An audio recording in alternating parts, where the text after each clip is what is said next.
നല്ല ടേസ്റ്റിയായ chicken കറിയേ. Hi friends, chicken കറി 5 മിനിറ്റിൽ റെഡിയാക്കാവേ. എങ്ങനെയാണെന്ന് നോക്കണേ. ചിക്കൻ കുക്കറിലേക്ക് ഇട്ട് കൊടുക്കണേ.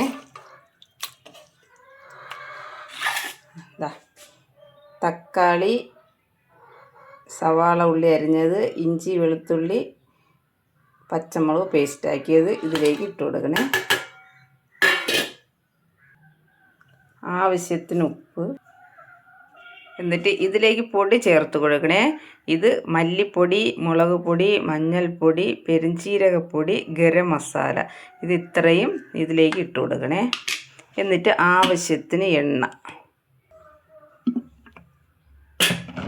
എന്നിട്ട് ഇത് വെള്ളം ചേർക്കാതെ നന്നായിട്ട് കുഴയ്ക്കണേ. കണ്ട, ഇതുപോലെ നന്നായിട്ട് കുഴയ്ക്കണം. പക്ഷെ നമ്മൾ കൈ വെച്ച് കുഴച്ചാൽ ഇത്തുകൂടെ നല്ല ടേസ്റ്റും ആയിരിക്കും. അതിനൊരു വ്യത്യാസമായിരിക്കും. സ്പൂണാകുമ്പോഴത്തേക്ക് അതിൻ്റേതായ അനുസരിച്ച് തന്നെ ഇരിക്കുള്ളൂ. കൈ വെച്ച് കുഴച്ചാൽ ഏറ്റവും നല്ലതായിരിക്കും. ഒരു തുള്ളി കൂടെ ഇതിൽ വെള്ളം ചേർക്കല്ലേ.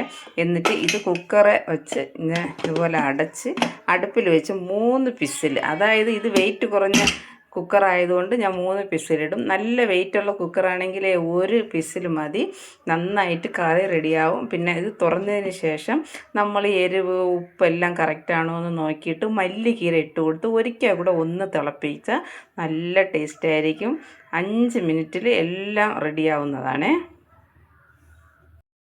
കണ്ട, 3 വിസിൽ കഴിഞ്ഞ് ആവിയെല്ലാം പോയി കഴിഞ്ഞേ.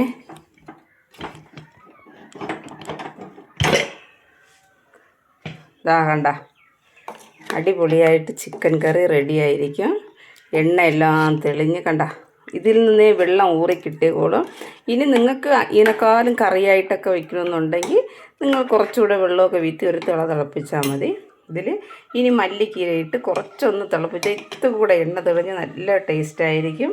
ഇതുപോലെ എല്ലാവരും ചെയ്ത് നോക്കണേ. Bye friends.